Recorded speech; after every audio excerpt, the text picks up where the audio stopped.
What happens when your worst fear becomes your reality? Hi, I'm Brent Cassity.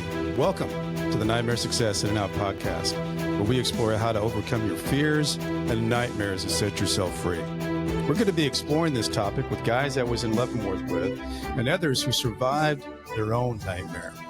These stories can be inspiring, sometimes sad. There's some humor, but hopefully you can come away with a nugget of something that'll help you knock down some of the prisons you built up in your own mind. All right, welcome back, Nightmare Success In and Out listeners and watchers. This is where you come for what happens when your worst fear becomes your reality. How do you adapt, survive, overcome, set yourself free? Don't forget to follow, subscribe, like this thing up. I appreciate it. It helps the show. Folks, I've got a really riveting story today, and I've got an incredible guest that I'm interviewing, Carlos Watson, and give you a little bit of background on Carlos. And you might have seen Carlos on a lot of different things because he's been all over TV, but Carlos Watson is an American entrepreneur. He's a television host of the Carlos Watson Show. He's a co-founder and CEO of OZY Media. Carlos was a graduate of Harvard, and then he went to Stanford University. So he went to Harvard, and then he went to Stanford to get his law degree. But he not only just kind of hung out and got a law degree there, he was the editor of the Stanford Law Review. He was also the president of the Stanford Law School student government. He made a footprint there that lasted. So Carlos also spent time at Goldman Sachs. His television career spanned Fox, Court TV, CNBC, MSNBC, CNN. He partnered with Oprah Winfrey on OWN as an executive producer for Black Women Own the Conversation. So how in the world did Carlos find himself on the Nightmare Success podcast, experiencing his worst nightmare? Well, this is my overview of it from reading and watching the documentary of Whose Son Is Next. It's on YouTube of Carlos, but it appears to me that it started with BuzzFeed, and it was an attempt for BuzzFeed to acquire OZY Media, and they made numerous offers. I think it was 4 offers, and Carlos, being who he is, he turned down all 4 offers, and the last one was up to $300 million. So this was big money that we were talking about. I think one of the reasons that Carlos turned it down, and he certainly hasn't told me this, but an astute guy that's an attorney at Goldman Sachs, BuzzFeed was having issues, and they were making acquisitions because maybe they desperately needed to, and Carlos had a lot of confidence in what he was doing with OZY Media at the time. And if he figured it was worth $300 million, maybe it was worth double that if he could continue to go. Interestingly enough, Ben Smith, who was the editor and chief at BuzzFeed, and at the time, this guy was known as the first guy that released the Steele dossier. If anybody remembers that started the national political firestorm with Donald Trump, president at the time. Interestingly enough, Ben had millions of dollars of stock options with BuzzFeed. He left BuzzFeed and he went to the New York Times, and he started writing some damaging investigative articles about OZY Media, but he never was disclosing the conflict of interest that he had with all those stock options, and maybe he was a little ticked off about the fact that the deal didn't go through with OZY Media. That's just me. I'm just saying that's my opinion on this. These articles caught the attention of the DOJ, and away things went. It ended up with Carlos going to trial and losing in July. His case was riddled with details of the judge having financial ties to the victims in this case, creating an undeniable shadow over the fairness of the proceedings. Carlos, after the guilty verdict, was immediately remanded to a hardcore jail for 5 weeks before he was able to post a multi-million-dollar bail bond. He's now facing 37 years in federal prison, and he's currently fighting for his life and appealing everything he can before his sentencing December 13th. As I said, Carlos's documentary, which is, it'll take your breath away. It's a 2-part series on YouTube. It's called Whose Son Is Next. I can't wait to unpack all this with Carlos. This is an unusual episode for us because usually someone has gone through their nightmare and they talk about it. Carlos is in the middle of fighting through his nightmare, and I am a hardcore believer in Carlos and his story, and I wanted to get it out. We're going to release this as soon as we record this and release it tomorrow. Before we jump into all this, I want to recognize our show sponsor, Auto Plaza Direct. You know, who likes spending a couple weekends walking car lots looking for a car? Then you spend 4 or 5 hours in the dealership to buy a car. It's kind of like a root canal appointment. Well, there's a better way to take away all the pain and hassle getting a car. Go to Auto Plaza Direct. They're your personal car concierge. Just tell them the car you want, what you can pay, and they'll go find that car for you, negotiate your best price. They also offer you warranties and finance. It's all full service. Go to autoplazadirect.com to get started with your personal car concierge. The new hassle-free way, the car buying experience you deserve. Auto Plaza Direct. Tell them Brent from Nightmare Success sent you. Welcome in, Carlos Watson. How are you, my man? Hey, Brent. I'm good. I'd be better if I was in St. Louis eating ribs with the family, but that may or may not be down the road. Well, I know you have been through, it's been, I mean, it hasn't been that long ago that you went through your case in July, and you've been going through all the nightmarish steps that are part of that. But your life and your life story is incredible. And what you've been able to accomplish after this time is inspiring. And I want to go back a little bit just so the listeners, the viewers, the audience can get a little taste of what it was like for you to get where you were, Carlos. What was life, your mom, your dad, siblings growing up? Give us a little bit. Sure. Well, so I grew up in Miami, Florida, son of two teachers, Carlos Sr. and Rose, so I'm a junior. I had three sisters, three great sisters. I didn't always give them that title when we were growing up, but they were. I came to learn that I got a good deal. Where did you fit into that pecking order? Were you the youngest? What do I feel like? Do I feel like the youngest? What do I feel like so far? Have you guessed what I feel like so far? I would think, because I watched the documentary and that I would think that they try to take care of Carlos. So you are? You know what? I'm number two in the lineup. So I have a wonderful sister. I've got two great younger sisters. We're all pretty close. My parents were late in life parents, Brent. So back in the day, having kids in your mid to late 30s was considered late. Yeah. And so my mom had four of us between the ages of 36 and 41, which today would probably be like the equivalent of, 45 to 50. And so we were all pretty close together. And, it was, in a lot of ways we were blessed. I mean, good parents, especially my mom. I used to tell her that she was the Muhammad Ali of moms. I told her that ounce per ounce, she was the greatest. Didn't mean she was perfect, but she was, thoughtful, positive. I think took each child on their own and was trying to kind of help them. And again, I think a lot of the teacher in her, both my parents grew up in big families. My mom was the second of seven. My dad was the fifth of six. So they were kind of warm people. Money was tight. We had a spell on food stamps and had some other things which weren't what any of us would have wanted, but we were a tight-knit group. And Miami in the 70s and 80s had a fair amount of racial issues. Before the Rodney King riots of 92, Miami had a lot of that throughout the 80s. Unfortunately, they killed a number of black men, the police did, and that led to a lot of danger. I remember my mom was so scared for me to start driving when I turned 16, and she wouldn't go to sleep when I went out on the weekends. In fact, when I had to call her, there were payphones in those days, if you remember. Yeah, I remember the payphones. I think are you 55? I am. Right, I'm 57, so we're kind of in the same era. Okay. Hey, you know what, Brent? You must have a little melanin somewhere in there. Someone sprinkled something in the 23andMe because you look healthy, so it's good. That's good. You're well. Yeah, I know the Cassidys definitely have to have that. Yeah, you're well preserved. That's good. Not that some of my other brothers aren't, but some, everybody's got their own journey.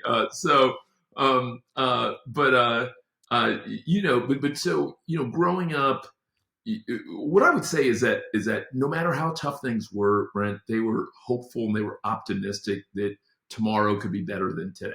Yeah. And for whatever combination of reasons, they brought that optimism. And I will say that their siblings and my grandmother, particularly my mom's mom, who lived to be 102, she was great at sharing not only history, but sharing history as related to you. And so if I was going through something really difficult, like I was in a very bad car accident at 11 and they thought I was never going to walk again. In fact, I couldn't walk for 3 years. So imagine not being able to walk all of junior high school, and no one in high school has ever seen you, Brent, walk, right? And so you show up and no one's ever seen you walk. But, my grandmother would just remind me about a whole series of things, including my great-grandfather, who was a runaway slave. He had run away from North Carolina up to kind of Virginia, D.C. It kind of hid out in the swamps, and then post-Civil War came out and settled, near Richmond, not exactly Richmond, but near Richmond. And she just, she would say, when hard things get hard, hard people get harder. And so she would always, or she'd say, keep on keeping on. So, I would say I grew up, in Miami, very global, very diverse, good parents, some tough times, money-wise, love sports to death, love football. I grew up as the U. If anyone's a college football fan, when the U was taken off, that was mine. Dad and I we loved Reggie Jackson and the Yankees. We loved Dr. J and the Sixers. I love the Cleveland Browns. Dad and I together liked Staubach and the Cowboys, and I liked the Raiders. And so I liked. I always loved their uniforms. Oh, loved their uniforms. Loved Lester the Molester Hayes and the rest of those boys. Stuff on his hands. Oh man, Cliffy Branch and all those guys. So I loved all of those guys. So I love that. I ended up loving books. I ended up becoming a reader. Hardy Boys, if you remember. Yeah, I love the Hardy Boys. Encyclopedia Brown and what was the name of that one? Tom. Oh my goodness, science fiction one. Tom.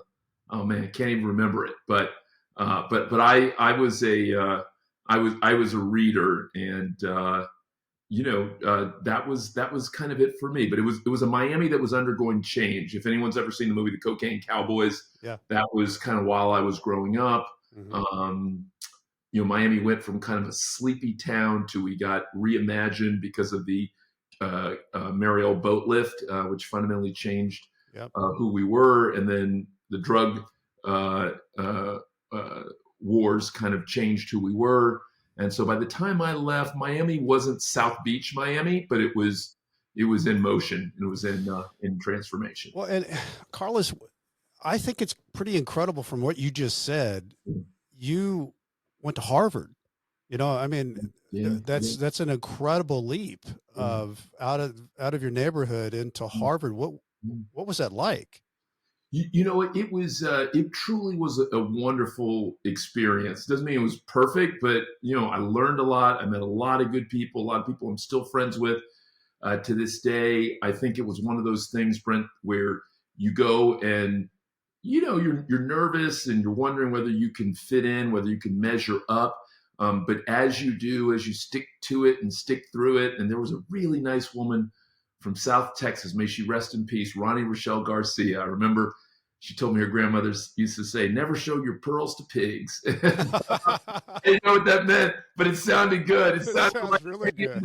Don't give up so easy. And so that's how I took it. But Ronnie Rochelle, she's up there somewhere. So, but met a lot of good people. Had wonderful professors, and one in particular, also rest in peace, a guy named Martin Kilson, who I like to say made me not just an emotional optimist, but maybe an intellectual optimist. Made me feel that even the most difficult situations could be thought about. Sometimes, not always, could be resolved, could be worked through. And so I really appreciated.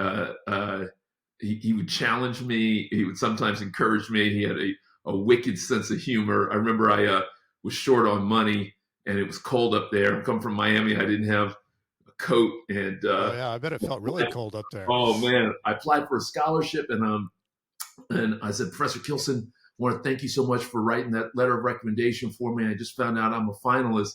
And without missing a beat, he said, oh, that was for you? That's the person kills him. That's not funny, too. I said, I need the coat. I need the scholarship. I need the coat. It's cold out here. Don't joke around. That's real stuff. So, but he had a great sense of humor. And so while he was teaching me and challenging me, he also brought a level of warmth and kindness. So it was tough, Brent, but I'll always be grateful for it. I do feel like I learned a lot, and I learned a lot, not only in the classroom, but outside of it. So it was good. Yeah, and I feel like that must have gained you confidence, because you excelled. I mean, you were not just a student there, but excelled there. And then your next step was stepping all the way across the other side of the world to Stanford. And like I said in the opening, I mean, you weren't just a student at Stanford. You were at the top of the heap at Stanford. And I'm curious, at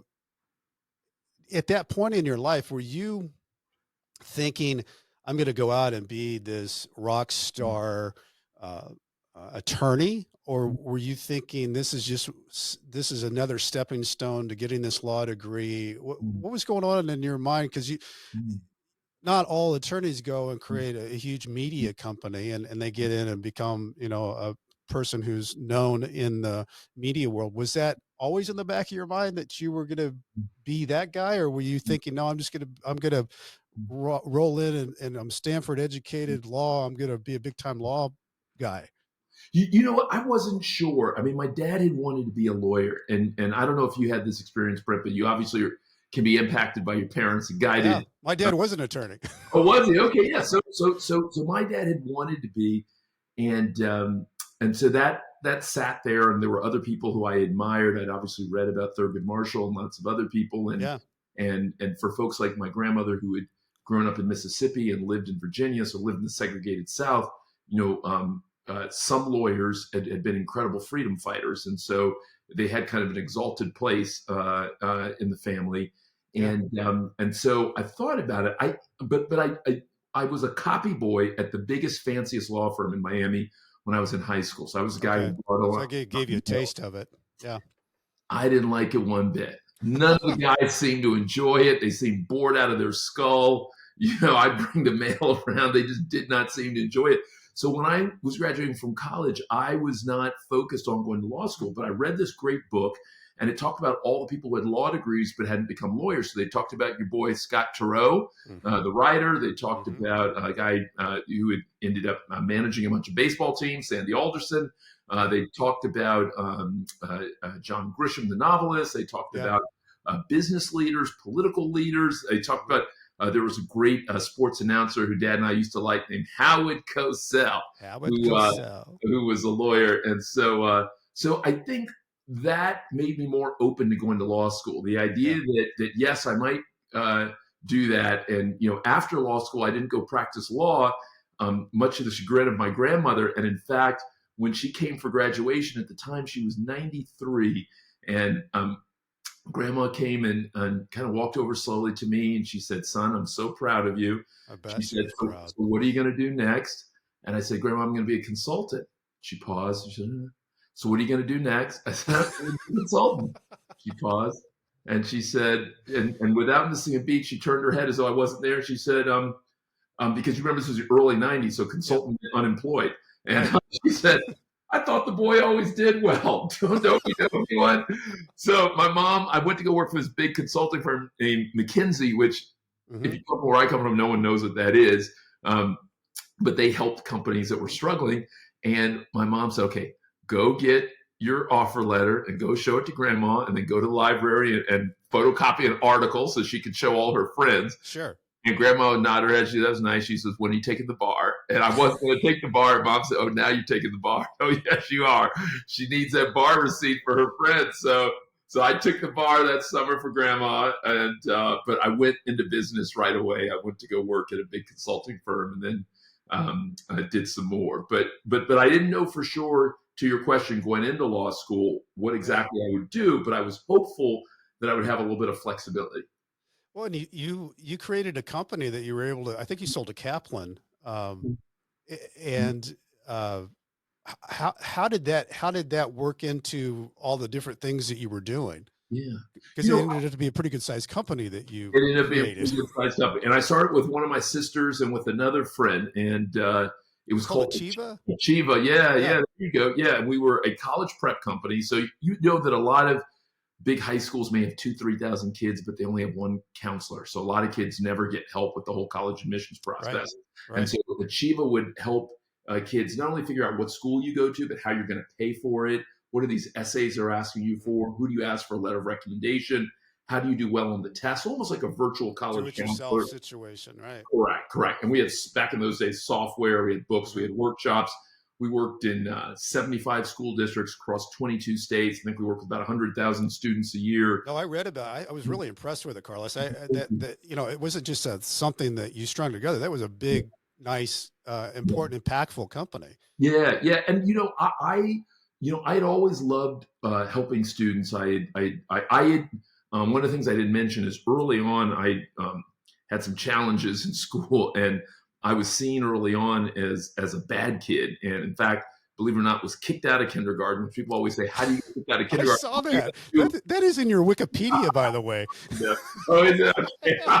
Well, I mean, who I has that in their Wikipedia? yeah, I mean, the name of the podcast is Nightmare Success, so I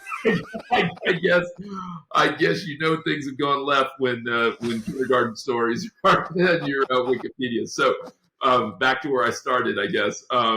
But I ended up really enjoying working with other students, and I remember when I was in high school.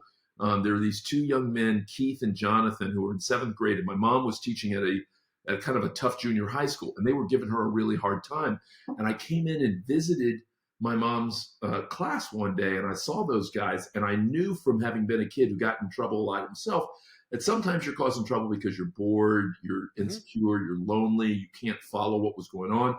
Sure. So I ended up talking to the guys. I realized that there were some things going on, and I ended up becoming a little bit of a mentor. And I worked at the local grocery store. If anyone knows Publix, where shopping is a pleasure, that's where I worked. I was the guy in the green apron, and I ended up helping the guys get jobs. And I really liked the opportunity to do for them what other people had done for me, which is kind of mentor and guide them. And so after college and grad school, while I went to work in business, I still kind of missed the idea of helping young people. And I was running a volunteer program in my neighborhood. I lived at the time in a very it was briefly the murder capital of the country. It's called East Palo Alto, California. If anyone's a Devontae Adams fan, that's where he's from, or others. But I just, a lot of the young fellas, were having a tough time. They didn't always have guidance. Even if they made it to college, one of my students, Chris, who had gone to Morehouse, I bumped into him at a Safeway. And not that Safeway's bad, because again, I worked at Publix, but he was the first in his family going to school, and I knew his grandmother and others were counting on him. And so for me to walk in Safeway and see him there made me think a lot about progress. And there was a young fellow named Miguel, who I ended up seeing at the Redwood movie cinema. And Miguel had gotten into UCLA, and so I kind of knew that wasn't exactly the plan that his mom and dad had for him. So I think even though I was doing this business work with big companies during the day at McKinsey, I think my heart was still with a lot of these young folks and that's where wanted your to be passion involved was. with it. Yeah, and so I think Achieva allowed me to blend those a little bit, and but it was a challenge, that's for sure. It was a lot of work. So you jumped out of that. You get bought by a big company. What were you thinking then? I was grateful that we had succeeded. Most startups, die. Right. Most startups Early on, right? Early on, even the biggest ones, Google Glasses or Quibi or Friendster or any of those kinds of things. Borders.com, if you remember that. Yeah. But I was thinking about what to do next. I went traveling for a little bit, which I really enjoyed. I met some nice friends, particularly in Vietnam. If anyone's been Vietnam, been up in the countryside of Vietnam, where the Hmong people, spelled with an H, are, and met a number of of good folks there. But I came back and was thinking about what to do next, and got an opportunity to do some TV, do some punditry. I got in an argument with a guy named Bill O'Reilly. Afterwards, his producer, David, said, "Hey, will you hang on? Mr. O'Reilly wants to speak to you." And I thought, oh, shit. Because that used to happen in elementary school where I'd get in trouble with Mr. Right, we're going to call you back. Right. And, he said, "Hey, Mr. Watson, you and I may not agree on everything, but I like how you do what you do. And I really want to encourage you." And sure enough, that really accelerated. So I ended up hosting shows at CNBC and CNN and MSNBC. And so I really ended up getting a chance to learn from Wolf Blitzer and Anderson Cooper and lots of other folks who I admire. Neil Cavuto, if you're out there, really appreciated him as well. Well, it's an incredible rise in that world, because that's, again, not an easy world to get into. And obviously people, they recognize talent, and then they reach back out to somebody. And obviously you were able to take onto that talent. But I think, from me looking at, and I've kind of done it. I feel like I know you, Carlos, after the last week or so, but it seems like every step along the way, you were just gaining more and more confidence. And it seemed like a natural progression for you to think, wow, I could do this myself in a media world, and kind of come at it in a different way. And the story is it was you and your mom at a kitchen table. Is that correct? Yeah. At the very table I'm at. So my mom, again, she was a super creative person, Brent. I really believe if she were born today, she would run something massive, because she was one of the few people who was both a visionary and really good operationally. And then I think as a former teacher, she had enormous EQ. So she knew that Brent is going to do best with this. Sarah is going to do best with that. Right. Yeah. And she was very thoughtful about it. And you would see that. And so, I moved out in 2012. I was in New York, and that's where I'd gone to do TV. I had moved my parents from Miami out to the Bay Area. And then in 2012, my mom had gotten sick. So they'd been here about a decade, more or less, at that point. And my mom had gotten sick, and we found out she had late stage cancer. And, about a month into taking care of her, we were going to hospitals all the time, trying to get second opinions, hoping against hope. Her mom had lived to 102, and we'd always joked that she was going to get to $1.25 and I was going to get to $1.50. So we weren't ready to, wave the flag yet. And so, about a month into it, she said, "I feel like you're just too young to be at doctor's offices all day, every day. I want to get you busy." And when my mom said that, she didn't mean, we're going to think about it, we're going to take time. She meant, nope. On the way home from the hospital, we're going to go by Office Depot. We're going to get a whiteboard. We actually put it behind us there, and she would talk and I would write. And then I love this story. She loved yellow pads. She loved those yellow legal pads. And we would just kind of dream. She was a good thought partner. And my dad's a big idea guy too. Can't leave him out of here. And so we brainstormed the business plan together. Everybody put money in. We came up with a concept for a new kind of news and media company. Somebody described us as the love child of Vice and The Economist. So we wanted to profile what we called the new and the next. So if you were a rising star, a new trend, a big idea, that was kind of a year or two before CNN or the Washington Post would cover it, we wanted to talk about you. So we would talk about this comedian from South Africa before people knew Trevor Noah, or this bartender before she was AOC, or this young high school kid in St. Louis before he was Jason Tatum, or a high school girl with braces before she was Simone Biles, or this young British singer before she was Dua Lipa. So we love being that kind of cutting edge place for you. And we started with newsletters and a website, and over time took the best of our reporting and turned them into TV shows for PBS and the BBC and others. We did that with podcasts. So we take the same reporting that was in our newsletter, turn them into podcasts like The Thread. And then we would, we had these great festivals in Central Park called OZY Fest. These things look great. It was like a good time. It was a good time. It was a good time. And so it really, for a time there, as you said, from 2012 when we formed the company, to 2013 when we launched, to 2016 when we started diversifying, to 2019 when it really felt like we were starting to come into our own and people wanted to buy us. we really were starting to feel like, hey, against all odds, maybe we've got something here.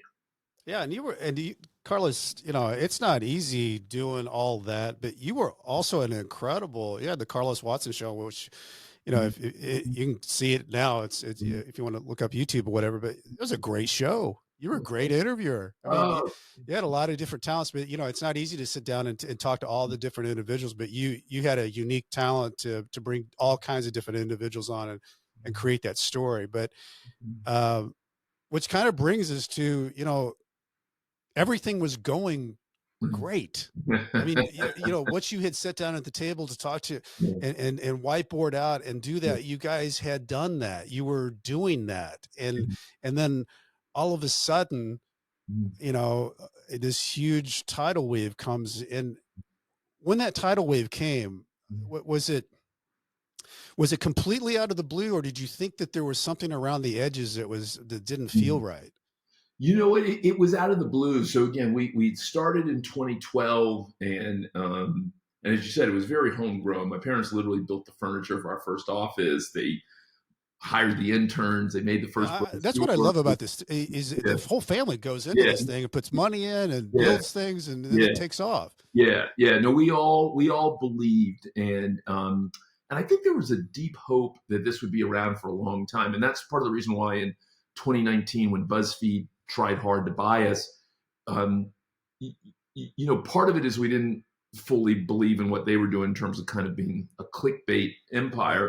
But part of it was we wanted to build something that would be around for a long time, that would have a fresh and independent voice, that might elevate underheard or underserved voices, the new and the next, really readily. And frankly, at that time, there weren't almost any Black-owned mainstream news companies that were winning Emmys and submitting for Pulitzers and partnering with PBS and BBC and History Channel and A&E and OWN and all of those. So I think we were really hopeful. And sure enough, from 2019 to 2021, Brent, I will tell you, it only got better. And so we went from a company that BuzzFeed wanted to buy for $300 million to a company that JP Morgan thought was worth $2 billion. So over that next 18 months, we grew in value 6 or 7x. And we were on the verge of becoming the first publicly traded company in Silicon Valley history that was Black owned. So there have been lots of publicly traded companies, Apple, Tesla, Uber, Airbnb, but weirdly enough, I always say there are more Black presidents than there are Black publicly traded companies in Silicon Valley, which is very sad. But it's a commentary on how hard it is to build a startup out here. And so we were just about on the edge. We were discussing kind of pre-IPO rounds. We were getting ready for that when the guy who tried to buy us came back and tried to destroy us. And he did it in part by writing about a real thing that happened. My former colleague pretended to be someone on a reference call. But rather than state that as a real thing that happened, Smith told that as a story of OZY's always been a house of cards and everything about it is BS and it's media Theranos. And so despite the fact that we had 5 really healthy, thriving daily or weekly newsletters that went out to millions, if not tens of millions of people every day, despite the fact that we had 14 TV shows on 9 networks, 1 an Emmy, we had 10 podcasts, 2 were in the top 10, The Thread and Flashback, we had 4 festivals, we had 229 clients, including Coke, Target, Walmart, who would advertise in our newsletters, our TV shows, our podcasts, our festivals. He called us Media Theranos. And he didn't tell his editors at the Times that he had spent 6 months trying to buy us, or that he'd signed an NDA, or that he had looked through all of our content, our audience, our finances, our team. And big deal. It's a big deal. It's a big deal, incredibly unethical. And for those who end up not trusting big media, including the New York Times, certainly experiences like that make you suspicious. And so they ran 7 front page stories in September and October of 2021 in 7 days, basically smearing us, lying about us, making us seem build a narrative. And almost all of my investors walked away. Most of my employees, at that point, we probably had 300 or 400 people, both full-time and freelance. And the other thing too, a lot of people um, talking about big media and that. I mean, you had worked your way into being a board member on NPR, National Public. That's your status in the world of media had gotten to a point where you were a very credible, seen as the next innovation guy, and it's always, when you see these things happen, as the media can just feed as a vulture within that time period, it builds a narrative that is really tough to push back on, because it creates so much momentum. Yeah. And I think, from where you were, I mean, what was going through your mind when that all came out? I was taken aback. Probably was surprised at how quickly people believed it. Yeah. Even people who I'd known most of my life, people Yeah. whose kids I'd taken off to college, people whose might help them with their parents when they were sick, people I'd helped through job transitions, people whose kids had worked for me, who I'd written, college recommendations for. So it was even though intellectually it can happen, it was disorienting. And I think, from the very beginning, this story was wrong. From when I'm saying wrong, like factually, your co-founder, chief operating officer, he impersonated a person, a YouTube executive on a big call. Right.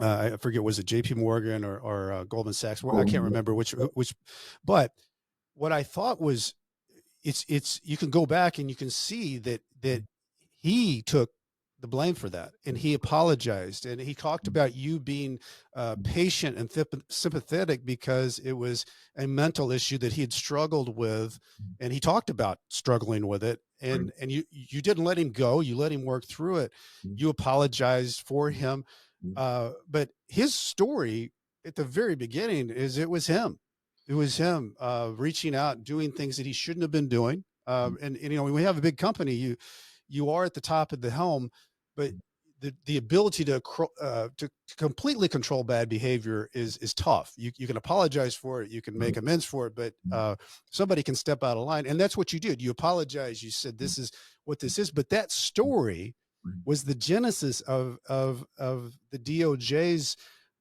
explosion into OZY Media. But it's very simple to go back and look at what he said at the very beginning. Yeah. Well, it's a story and how Smith very purposefully smeared me and mischaracterized it, because he characterized it as a pitch, which already makes it loaded.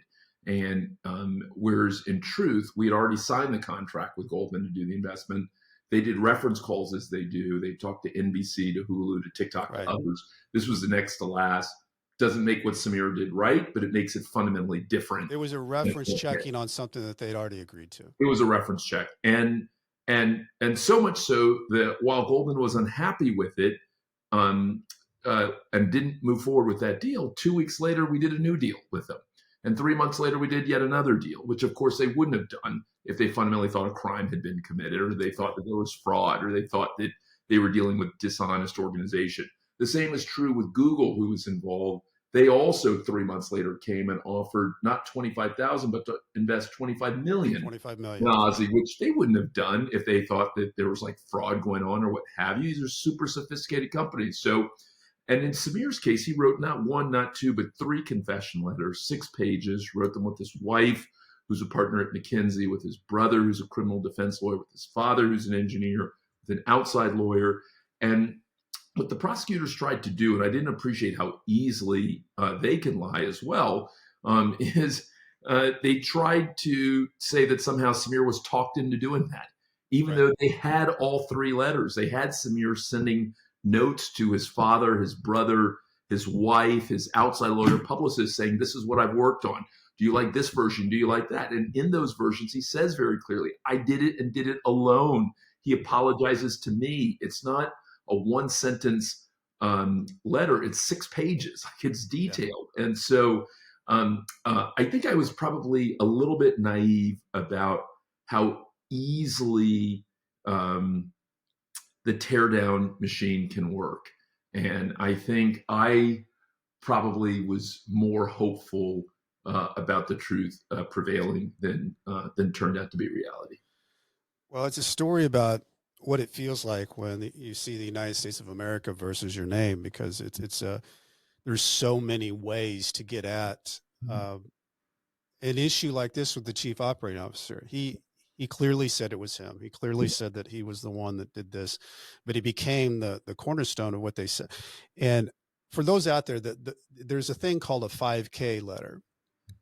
And so you can take somebody, let's say this chief operating officer, and you know that you've got this as a guy that you want him to paint a picture for what they need to get a conviction of the top guy. And the 5K letter is maybe the most powerful letter that you can give in the justice system within the indictment and conviction of someone on a plea, because it's a downward departure to where you could go from 25 years to probation, but you have to give substantial assistance. And that's what a 5K, but substantial assistance means conviction. So in a lot of these cases, what a lot of people don't realize is that when you get into these big cases like this, they look for people that can tell a story, and the story is is their narrative.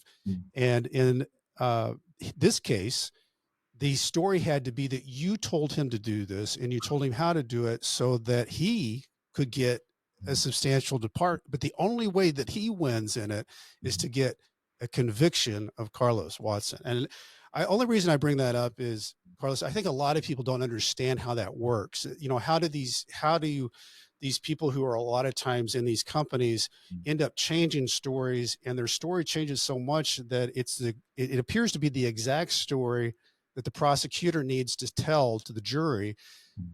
And it didn't start out that way. You know, Brent, it's crazy. And again, even as someone who went to law school, I did not appreciate how our system works. There's a terrific book by a Harvard Law School professor named Alexandra Nadapoff called Snitching.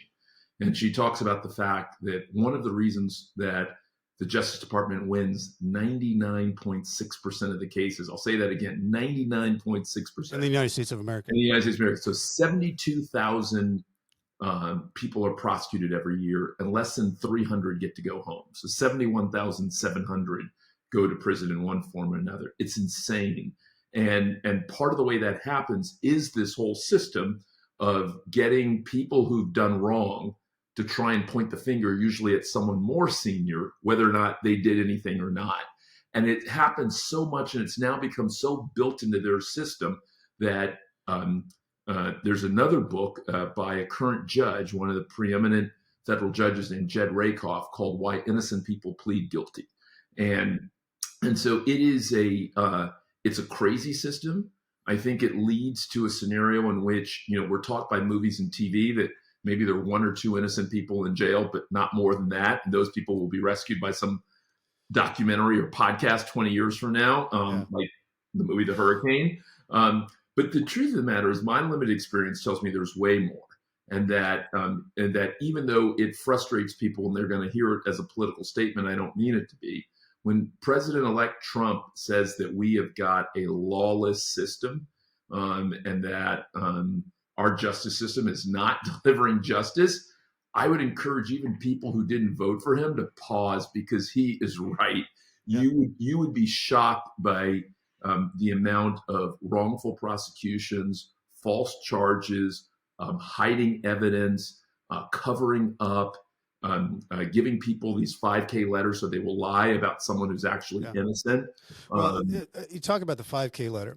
If Carlos, I turn that around and I say that Carlos Watson went to your chief operating officer and I said, I need you to say this and say it this way, or you don't get whatever I'm going to give you. You know what that's called? It's called witness tampering. Right.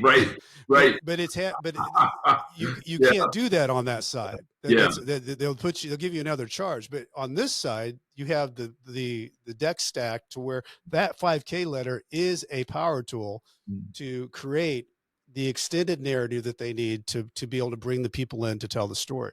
So I just think it's interesting how when you can actually flip something on the side and you can call it witness tampering, or you can call it substantial cooperation.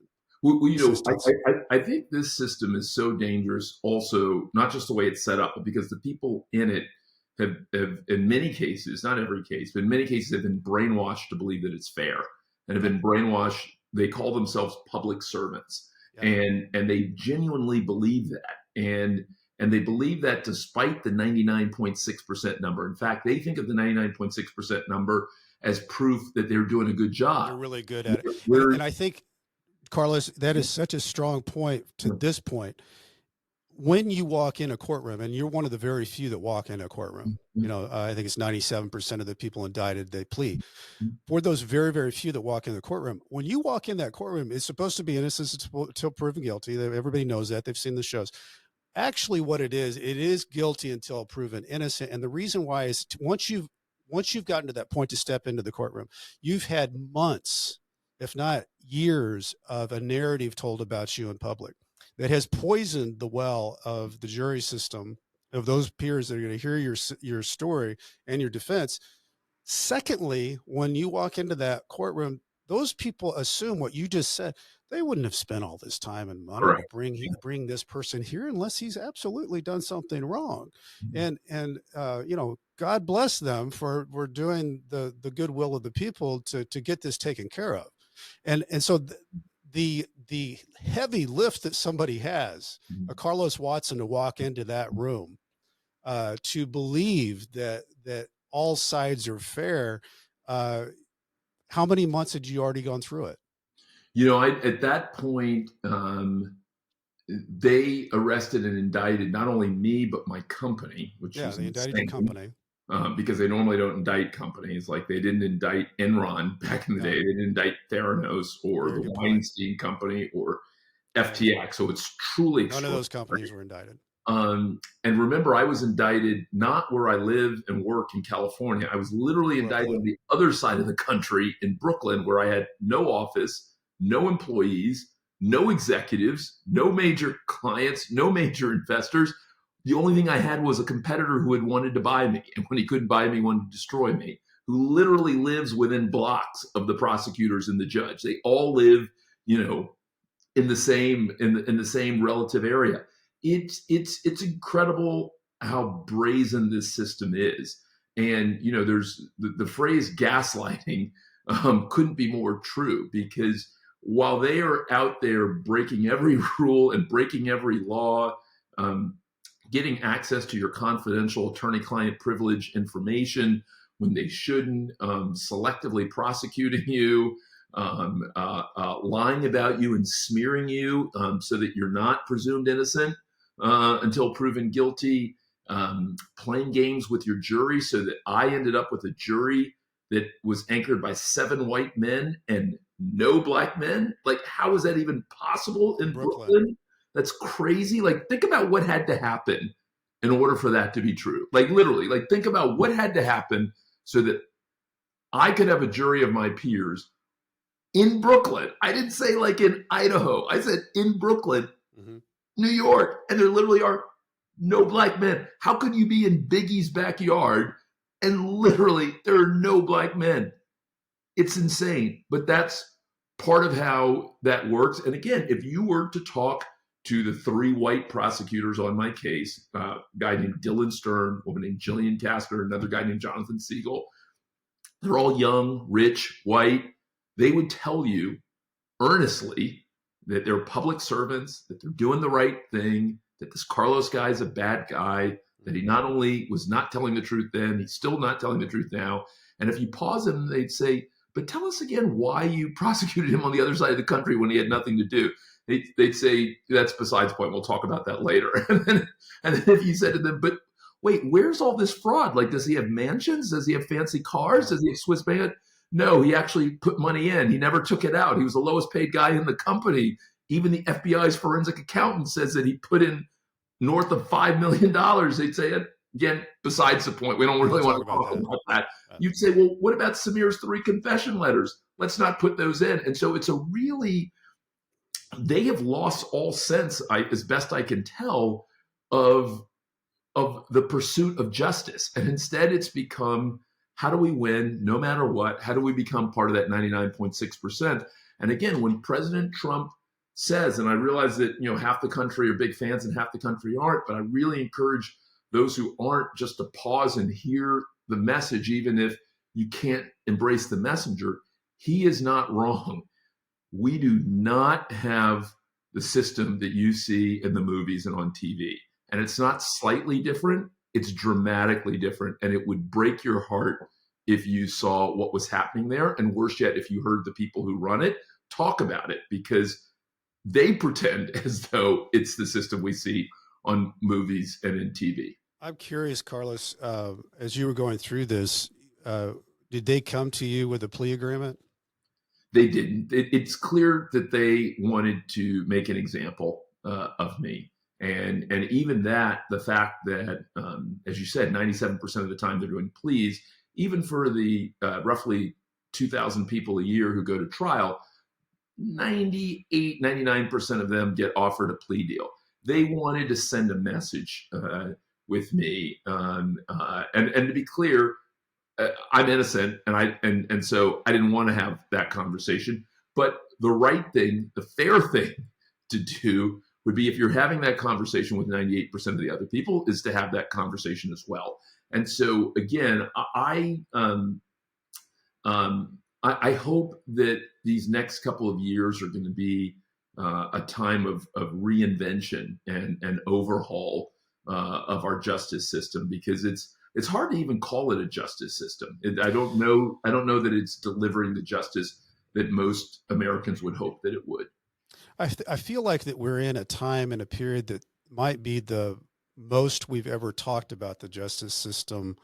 And part of it could be because of President Trump going through, the 4 cases that he has. And so there's been more of a spotlight on, what is this? Well, how does it work?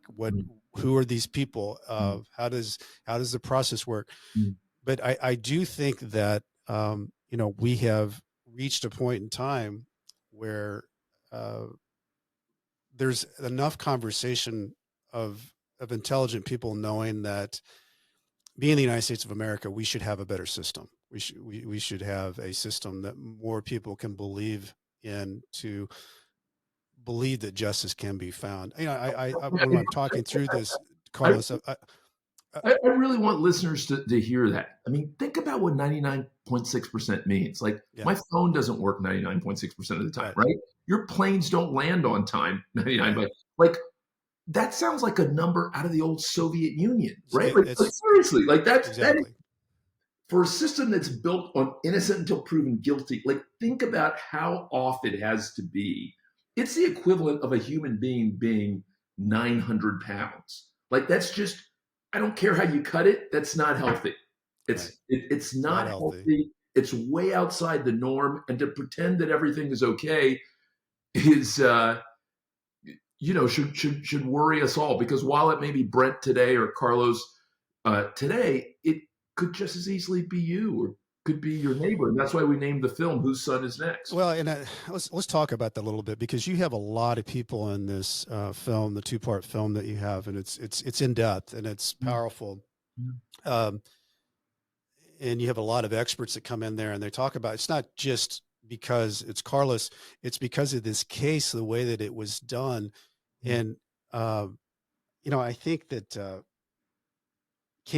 I don't know if you feel comfortable in talking about that. There's more issues in this case that go beyond the prosecutors. It bleeds into the judge, of someone who happens to be a very wealthy judge. And I don't take that, God bless him for that. He's done well for himself. But as he came in as a judge, he is well invested in the companies that were perceived to be the victims in this case. And there was never, I believe, a conversation or recusal that at least from his side, that ever came up. In fact, it was the opposite. At the very first pretrial hearing, he affirmatively said, "I have no conflicts," only for us to find out later on that he had literally tens of millions of dollars in funds that owned Goldman, Google, Live Nation, and JP Morgan, all of which were folks in our case. Not only did he own millions in those companies, he was a co-investor. So he took his money and his fund's money and their money, and together they would invest in different companies over 18 times. He is his best friend, the guy who introduced him at his confirmation hearing, is the guy who was in charge of the investigation of Samir's phone call. Another good friend is the guy who stands to get the biggest restitution check. He still sits on the board. And so it really, in a world in which earlier this summer, that same circuit that covers New York, the Second Circuit, said that another judge whose wife, not even the judge himself, his wife had $15,000 in stock. She had sold it before the trial was fully underway. They still said, hey, too much. It gives the appearance of conflict, and even the appearance is too much. And so you got to throw out the decision and take the judge off. And so we're saying, if that's true for 15 grand, what's true for 30 million or for 3 billion, right? And so we have pursued that, and pursuing it all the way to the Second Circuit. And it wasn't just that. It really, Harvard Law professor Ron Sullivan, who's considered an innocence icon, some people say he's helped overturn more wrongful convictions than anyone in history, and helped lead my trial, said it was the worst railroading he's seen in 30 years. And so that's a lot for someone to say. One of our other lawyers was a retired judge. She's a decorated Marine, a major in the Marines, Shannon Friesen, called the judge the fourth prosecutor, said that the way that he excluded witnesses, we asked for 30 witnesses. He only gave us 3. He allowed the other side 25, so he wouldn't let OZY investors testify, OZY lawyers testify, OZY executives. We'd had the CFO of the New York Yankees testify that not only had we not inflated our revenue, if anything, we had understated it to investors. So they were getting a steal. And wouldn't let them testify, excluded evidence. We submitted almost 800 pieces of evidence. We only got in maybe 25. So think about all the confession letters. Think about all the emails between Samir and the woman he seemed to be having an affair with.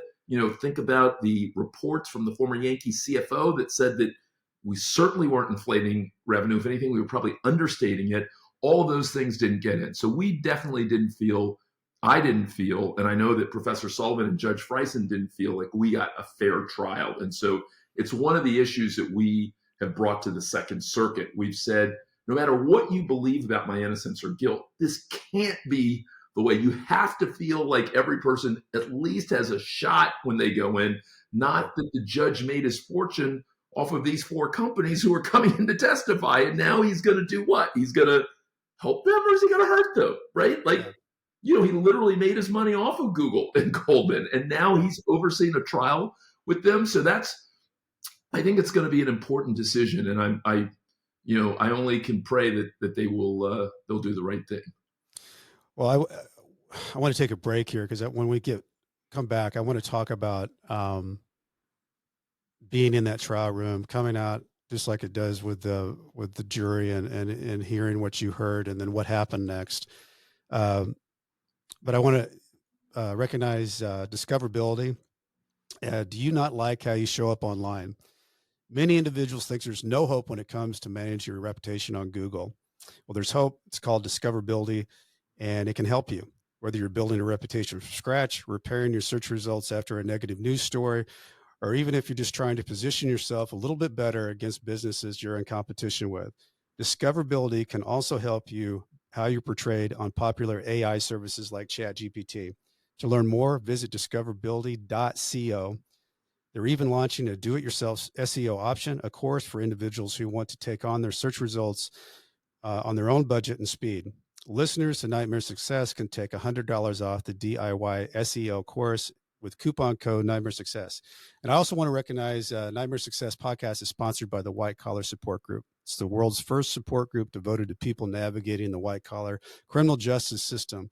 I'm a member of the White Collar Support Group, and I can tell you this is a bunch of people who help each other through the criminal justice journey for free. Whether you're just starting your journey or you've made it through to the other side, this is a great space for you. You can join us on Zoom Monday, 7 p.m. Eastern Time. For more information, go to prisonist.org. That's prisonist.org.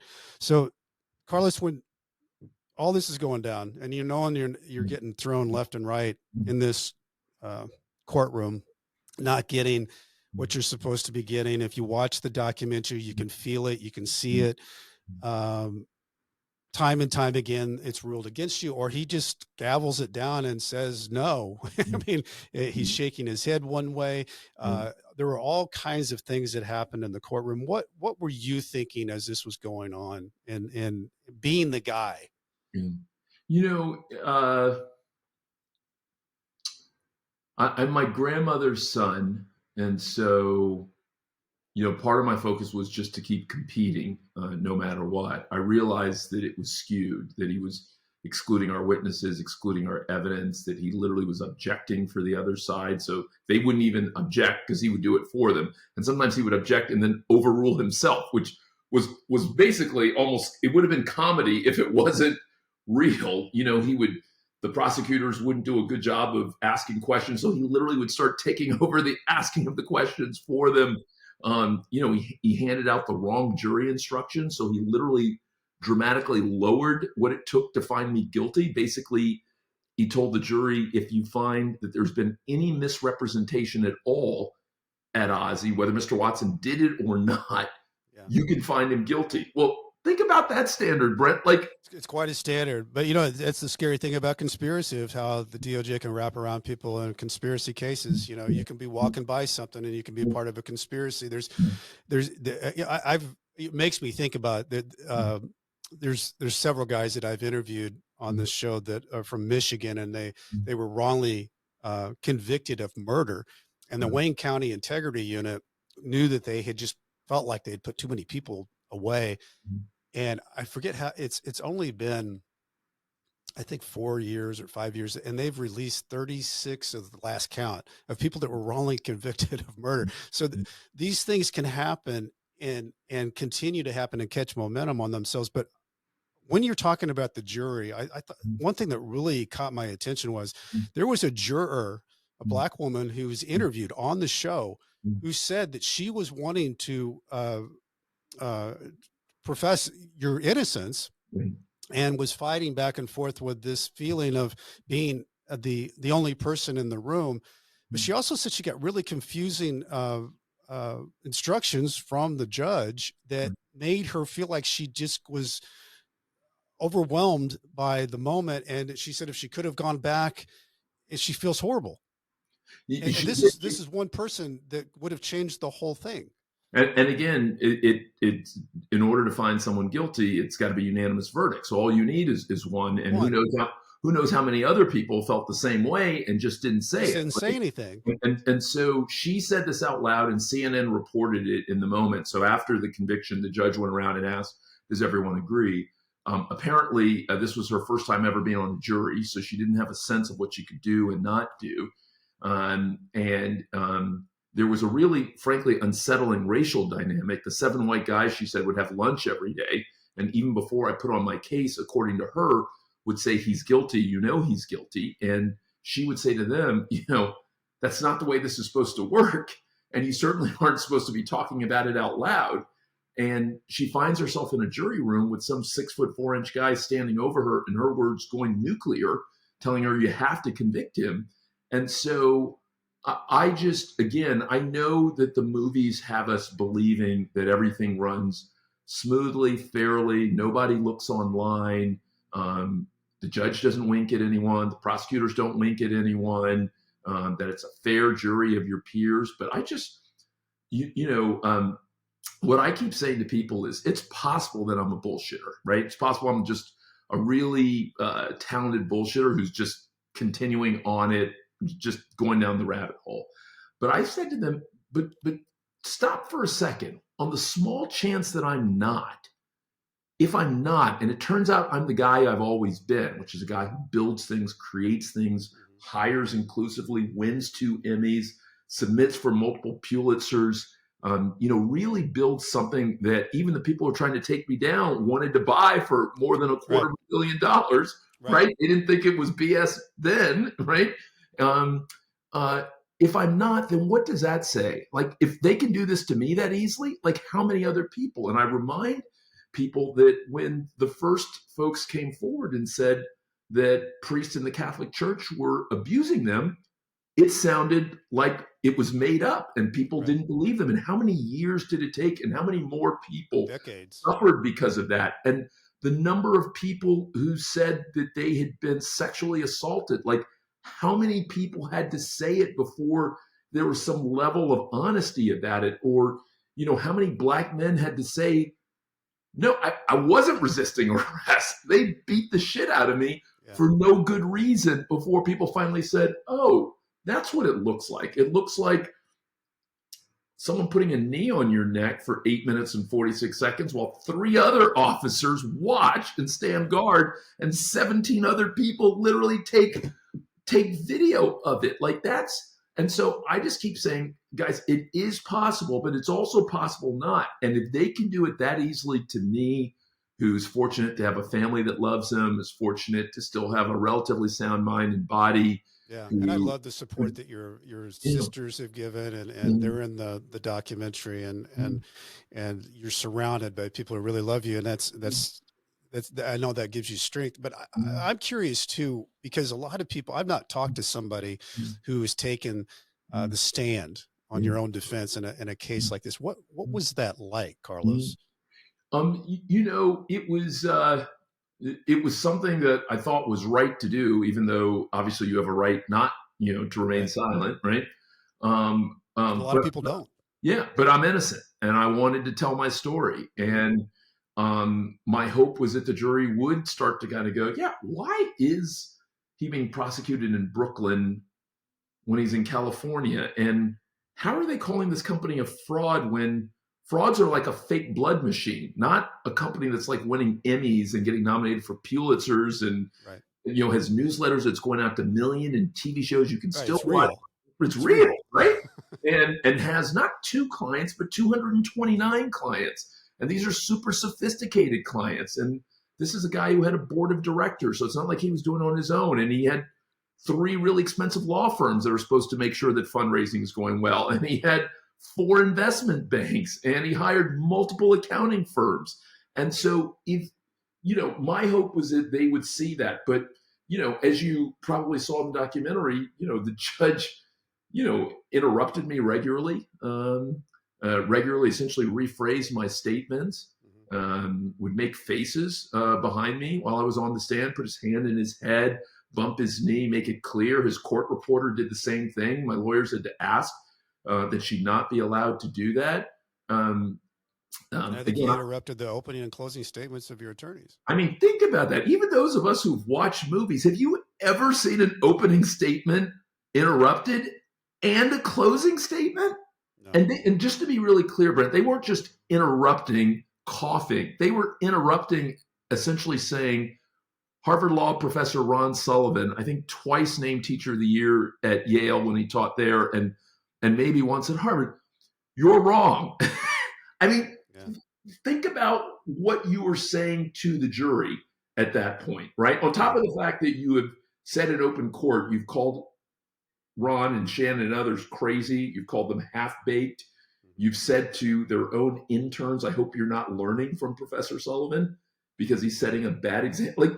Like, even if you genuinely believe that, who actually is brazen enough to say that out loud? And so, Brent, you know, one of the questions a number of friends have asked, they've said, of course, really atypical for someone before sentencing to speak this openly. And I've said, look, the reality is the way that this judge, Eric Komitee, behaved, it was the brutality was so casual that this wasn't the first time he did it. Just wasn't.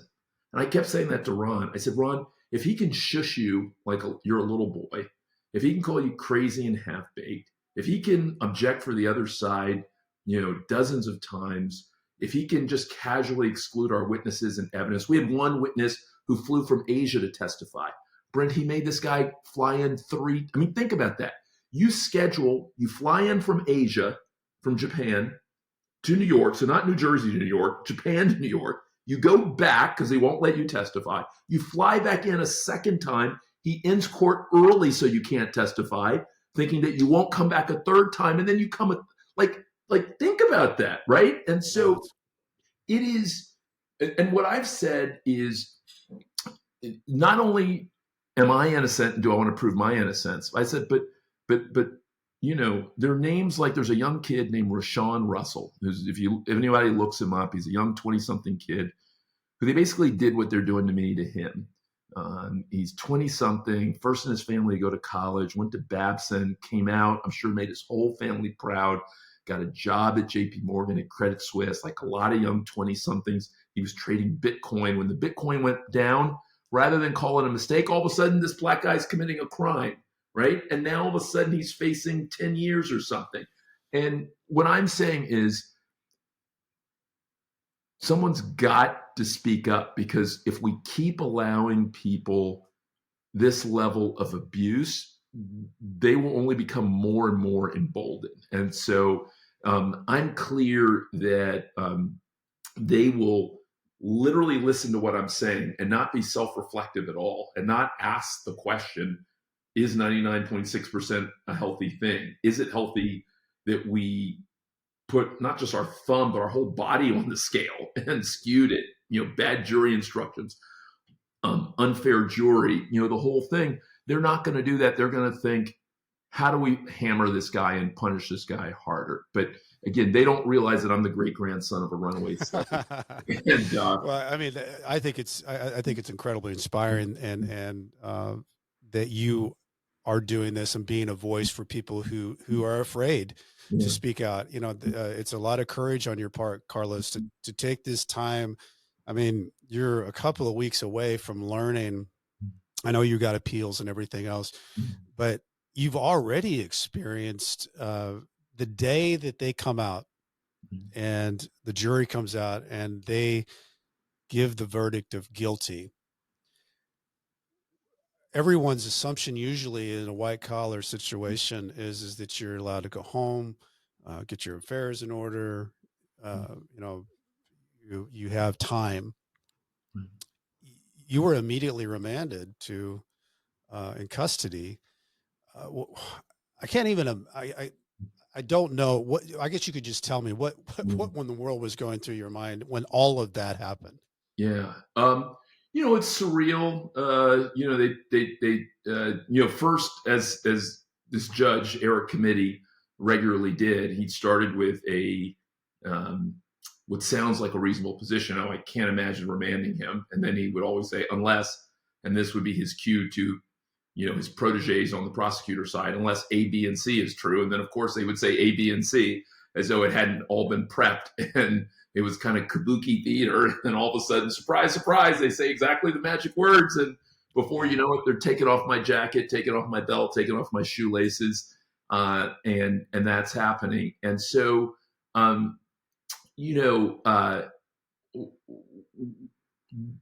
there's not a lot that is good and healthy there. And again, I'm not a martyr, but I also know being inside that I'm not the only one. I mean, I was in a facility where 3 people, they say died, inside everybody says murdered, but 3 people, think about that, 3 people in 5 weeks. How many people die in 50 weeks, right? Like that's It's a crazy. very, very dangerous place. And, I talked about this before we got on the interview.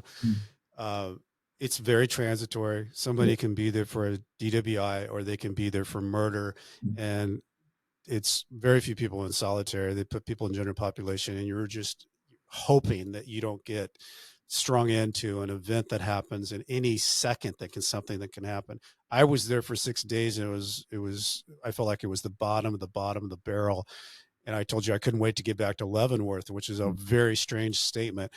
You were there for 5 weeks. And I think I don't remember what your bail was, but I remember it was a large bail. They tripled my bail. My bail had been $1 million. They made it $3 million.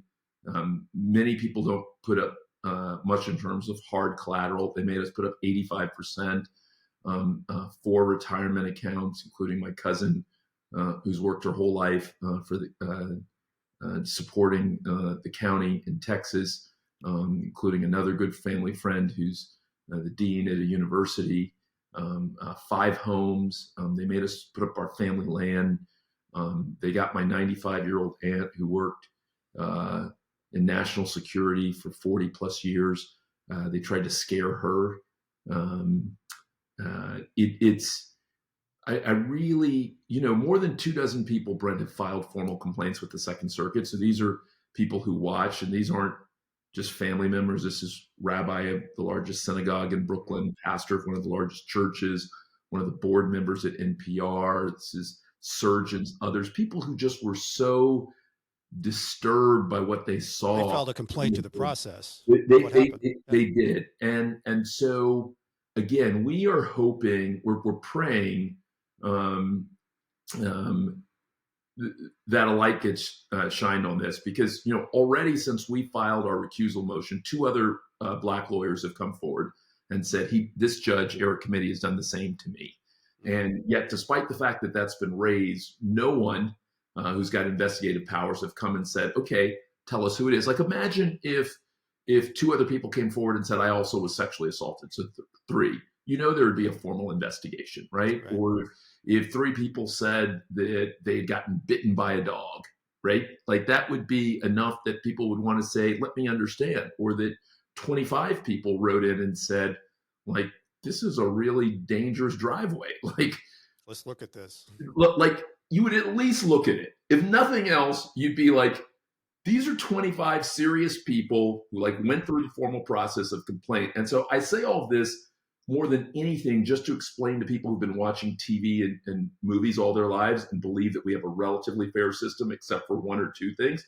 Again, I'm just saying it's possible that I'm a bullshitter, but on the small chance that I'm not, if all of this is happening to me, from a competitor being able to get you prosecuted on the other side of the country, to them invading your attorney-client privilege and stealing all of your defense plans from you, to them smearing your name even before trial so that the jury pool hears incorrect things, to choosing a jury that doesn't have any Black men on it, to the judge acting as to giving the wrong jury instructions, to, as you said, with Elizabeth Holmes, I think she had 2 children while she was out between conviction and that. So think about the difference. And they are now suggesting, as you know, Brent, that my minimum sentence be 22 years and my maximum be 37. And for people who are watching, Elizabeth Holmes, who was accused of $1 billion fraud, got 11 years, right? They're accusing me of 65 million, much less, but they want to give me double it. The average murderer gets 16.5 years. Bernie Madoff got a huge sentence, but only served 13 years before he died, right? Jeff Skilling of I mean, it would be a life sentence if you max out at 37. I mean, you're 55. I mean,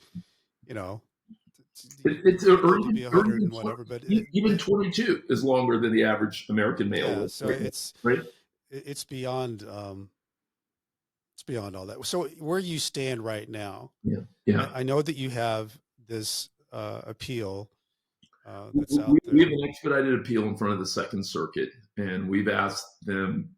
There's an extraordinary version of expedited appeal called mandamus, writ of mandamus. We've asked them. We've said this is such an extreme situation, from his deep, multifaceted conflicts to the way he actually behaved at trial, that you can't allow this to be normalized. You can't let this stand.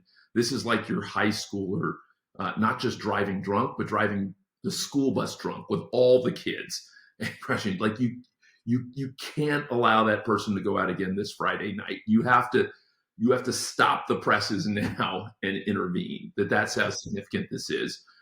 Don't know whether they'll do it or not. Right now, we're scheduled to. I'm scheduled to be sentenced 2 weeks from Friday, and the average white collar defendant who has got a clean record and who has no international ties would typically be allowed to go home, report to an institution 60, 90 days later, sometimes a little bit longer, depending on what's at stake, or even permitted to have bail pending appeal. Certainly what happened in July, where he remanded me right away, doesn't make someone hopeful that fairness will prevail. I always ask this question, Carlos, to everybody on the show, but they're usually through their nightmare on the other side. But I feel like where you are now, What do you think's your greatest takeaway from this experience you've been through? Huh.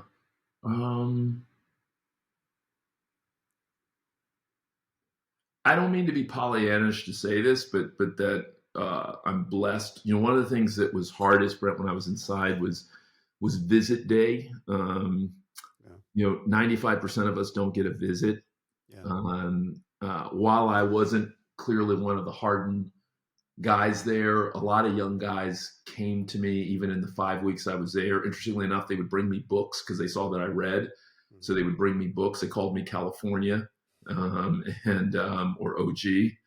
Um, and But they would bring me books, and you could just see they're scared, they're lonely, they're not sure where to go. Mm-hmm. And you know, I would get on the phones with some of their moms sometimes because some of the guys would not be getting the best advice from their lawyers, and they kind of needed a second person there. Like, you need someone else there. And so I might get on the phone with mom and say, hey, I know how hard this is, but you should try and come for that next meeting with the lawyer, and you should trust your judgment. And if you get to a place where you think that, you know, so and so needs different help, you should trust yourself, and you guys should do that. And you know, you'd see the guys. I had one guy, you know, looked like a professional athlete, 6'3", you know, 220, chiseled, you know, tattoos everywhere in face. And you know, he started crying on the yard with me, and you know how dangerous that is, Brent. I had to take him walking so that no one could see.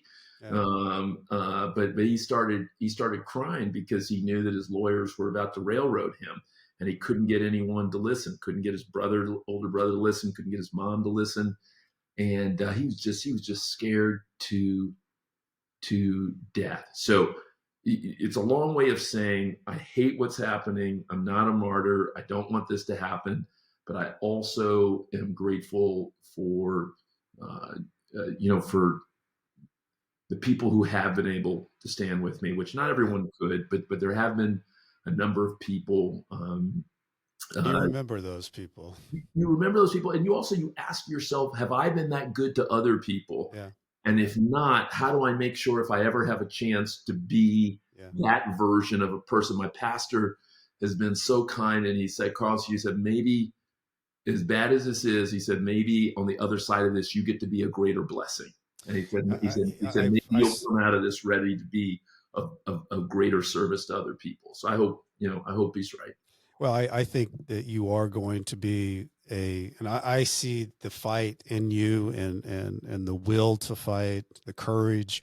Mm-hmm. You're going to be a very powerful voice, and you've been a powerful voice, you know, Carlos, throughout your life. This particular moment, how you use this, I think we need voices like you to be able to articulate what you're going through, how you feel about it, and what needs to be done. So I really commend you for putting yourself out there. This is going to release.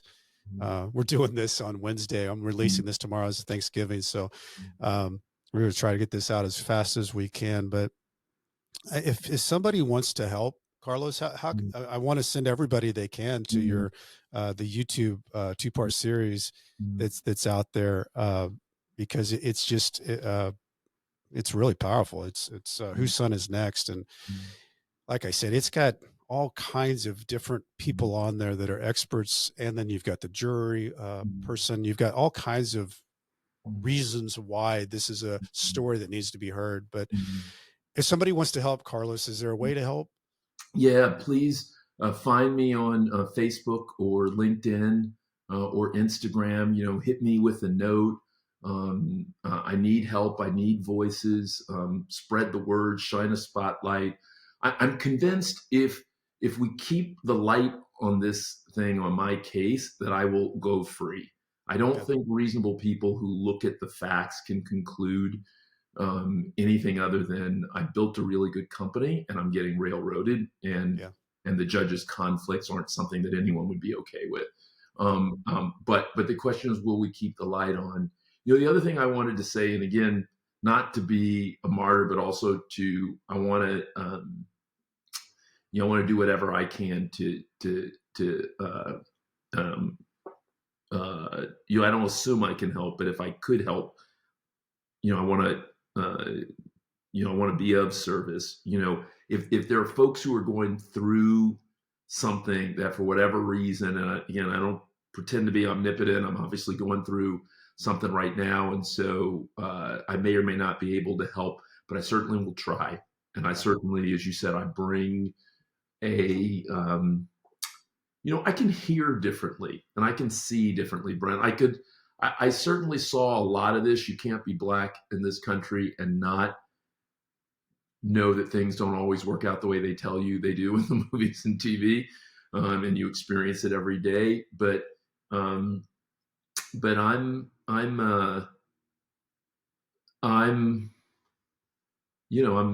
I'm hungry to make a difference. I'm hungry to be on the other side of this, and I'm a believer that it does not have to be this way. We're too creative as a country. We're too creative as a people. We do too many amazing things to make this be our version of how we handle justice, right? Like this, Yep. you just, it doesn't have to be that way. So, but please find me on Twitter, on LinkedIn, on Facebook, on Instagram. Hit me up. I want to hear from you. I appreciate that, Carlos, and your story, your voice, and offering to reach out when you're at your worst moment is powerful in itself. Talking about gratitude, I want to thank Homestead Financial lets me use this studio here and all their fancy lights and cameras and that. If you're looking for a book out there, I got one, Nightmare Success. I know it's a hassle, but if you can go to Nightmare Success In-N-Out and leave a review on Apple, it really helps the show. Check me out on BrentCassity.com, my website. I spell it wrong. It's with a TY, not a DY. As I used to say when I was writing my emails back and forth from Leavenworth, stay strong. I'll do the same. Carlos, man, I just want you to know I hope the best for you and the success of what you're going through. And I haven't known you for long, but man, I'm proud of you as far as the voice that you are. Thank you. Hey, Brent, I appreciate you having me on. I want to wish everyone a happy Thanksgiving. And Brent, I want to give a shout out to your wife, even though I've never met her. The biggest lesson I've learned through all this actually is what many people have said all along. The greatest gift you could have in this life is a wonderful partner. And so for those of you, even who don't have trouble, don't have any problems, if you find that wonderful person, cherish her, him, make it something special, and there's goodness in that. So I hope you guys have a good Thanksgiving. That's a great message. Great message, Carlos. Nightmare Success, In-N-Out.